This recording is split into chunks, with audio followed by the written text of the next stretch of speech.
coming up. All right, thank you. We had this planned out really well so that the microphone could just come to me.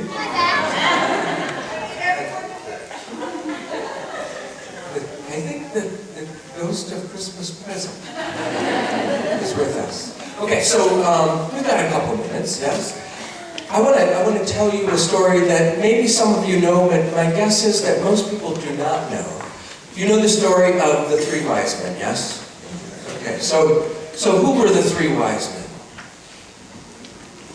Oh, I thought you knew this story. I'm sorry. Okay, so Balthazar was one of them, right? And Melchior was one of them.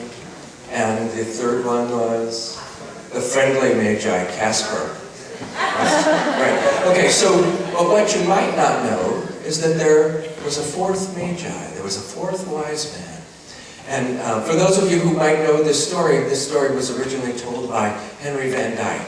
And the way the story goes is that the three wise men lived in Babylon, in the city of Babylon, the capital of Babylonia. And the fourth wise man lived all the way in Persia. What do we call Persia today? Iran. And what is the capital of Iran? Tehran. Oh, is it? I thought it was Baghdad. Well, you know that big city in Iran that's called Baghdad? Well, that's what I'm talking about. It's in Iran. So, my geography in the Middle East is so terrible. How far is it from Iran to Iraq? Pretty close. Okay, so we can still say that it's about 2,000 miles from Tehran to Baghdad. All right. So our fourth magi, whose name is Artaban, lives in Persia, and he has worked out an arrangement with his three colleagues who live in Babylon to meet with them when the star appears in the sky, to tell them to go to, where was it they were supposed to go? To Bethlehem. Jerusalem was a good try, but it was Bethlehem. That's sort of like me thinking of Baghdad's in Iran. Okay, so Artaban is meeting with some of his friends in Persia, some other magi. Okay, we've got to do a little exegesis on the word magi, right? What does the word magi mean? Wise men, it's plural.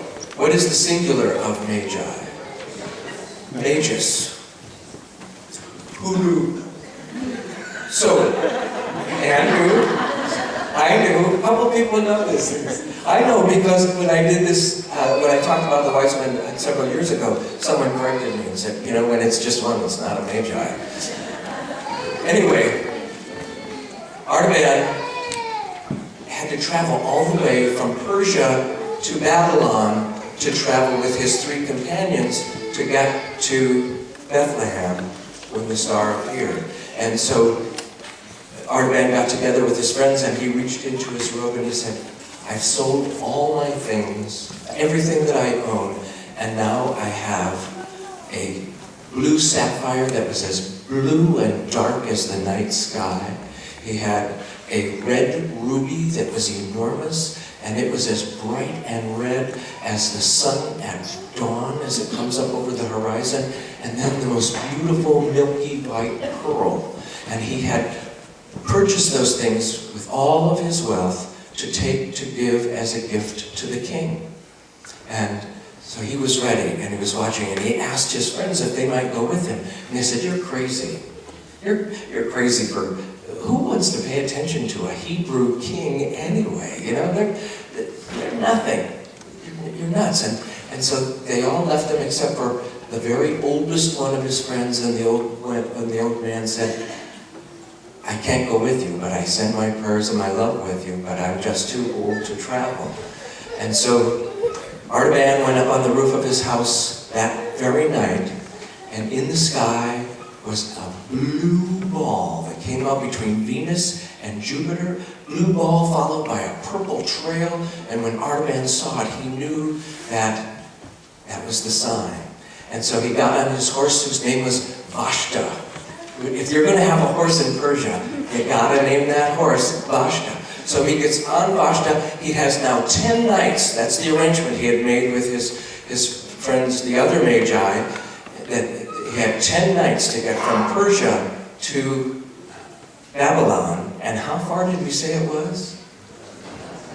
2,000 miles. Well, that's really traveling a long ways. And so he had to ride hard on Vashta every day. And so on the 10th night, as the sun was setting, he was nearing Babylon. And as he got near the town, his horse Vashta started to shake. And then Vashta just stopped on the trail. And Artaban looked down, and there was a man who had been beaten and robbed.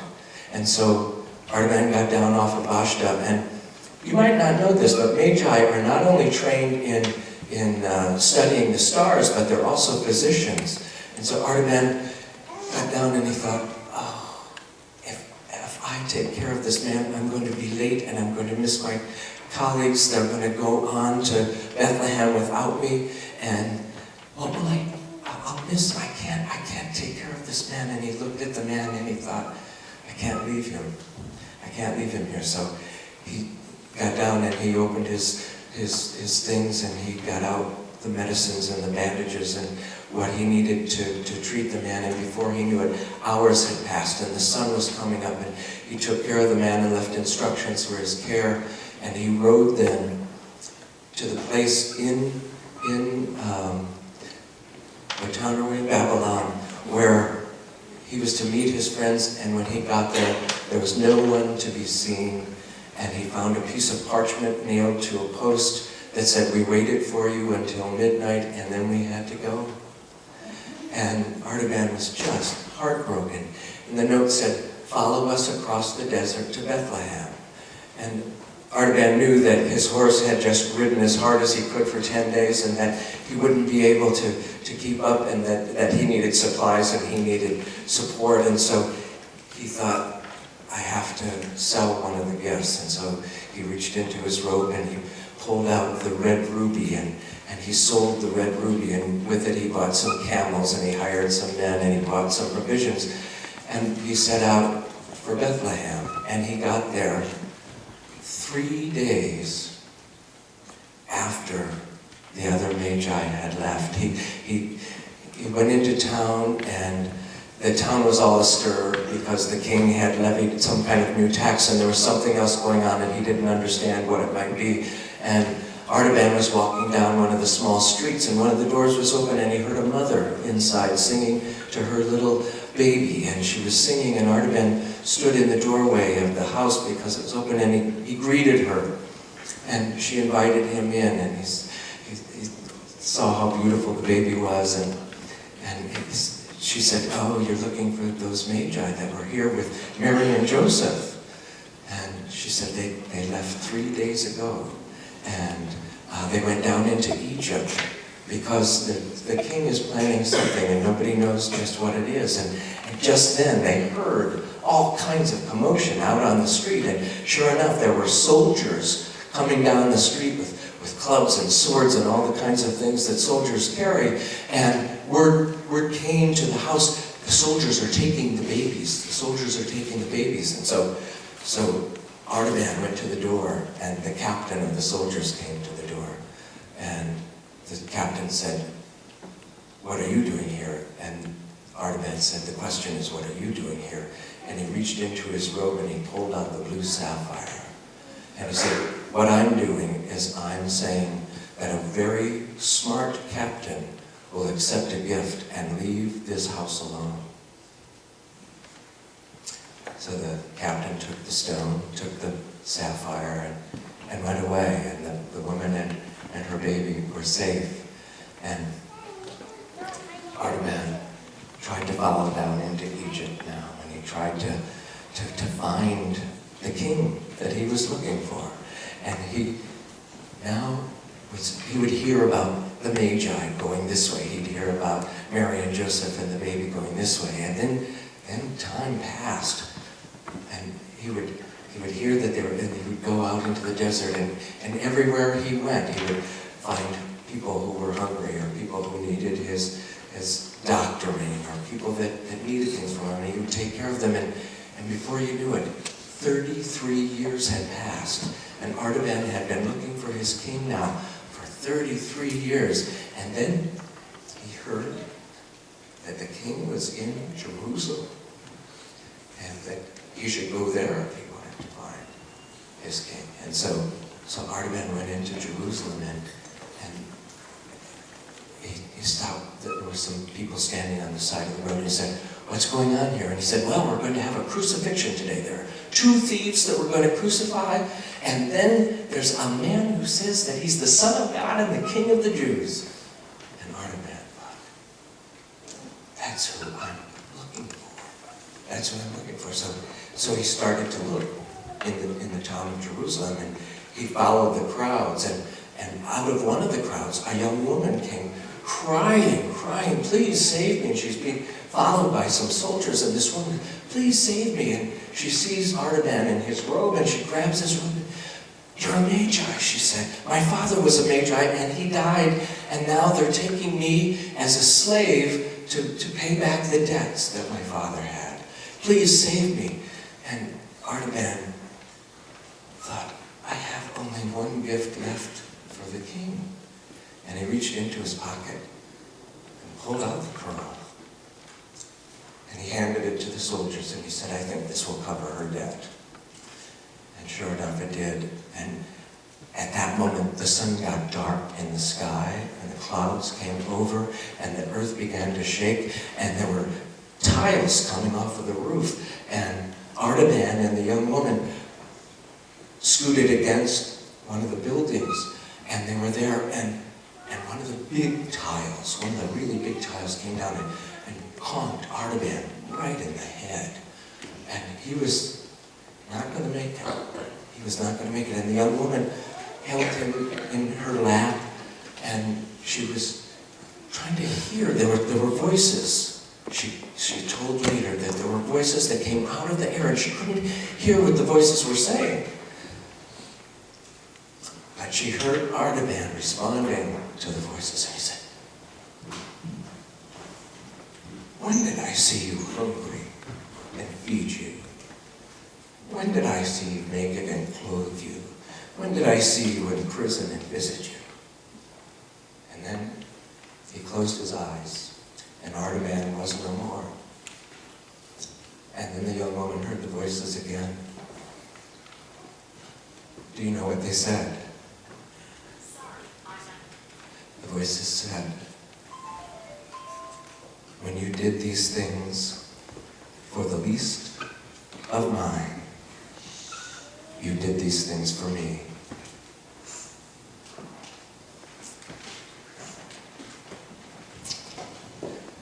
Whew. Now there's a story, huh? Artaban.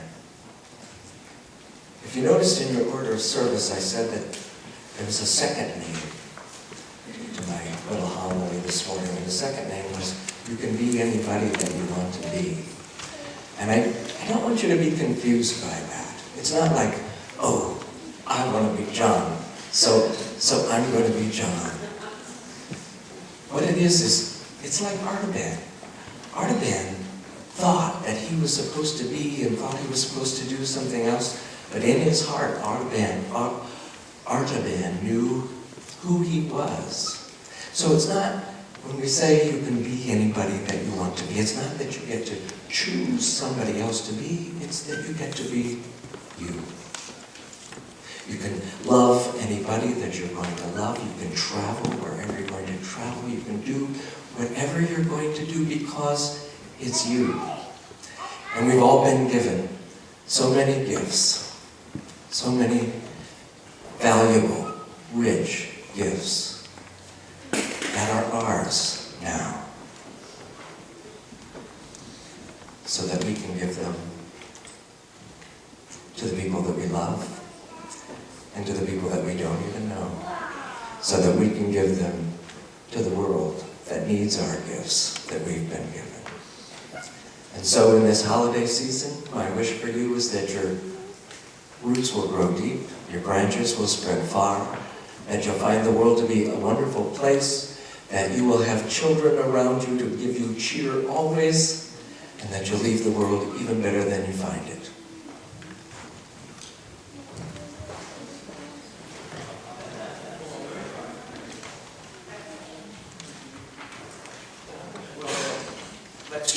Let's just go ahead and deck them halls.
So may we each be blessed then by the spirits of this special season, the spirits of celebration, of generosity, of light and darkness, of hope and renewal, and the spirit of the child.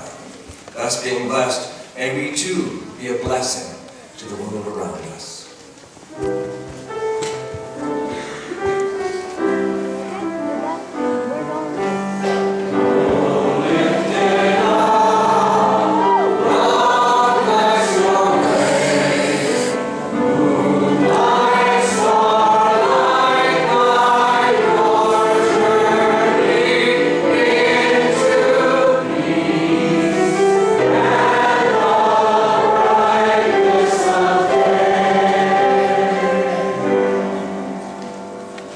So may the prayers of our hearts and the songs of our lips shared in this holy hour of worship, may the cheer of the children and of the holiday idol be with us now and in our days to come, lifting our spirits and leading us on. As we extinguish our chalice, this worship comes to an end and our service begins. Blessed be and amen.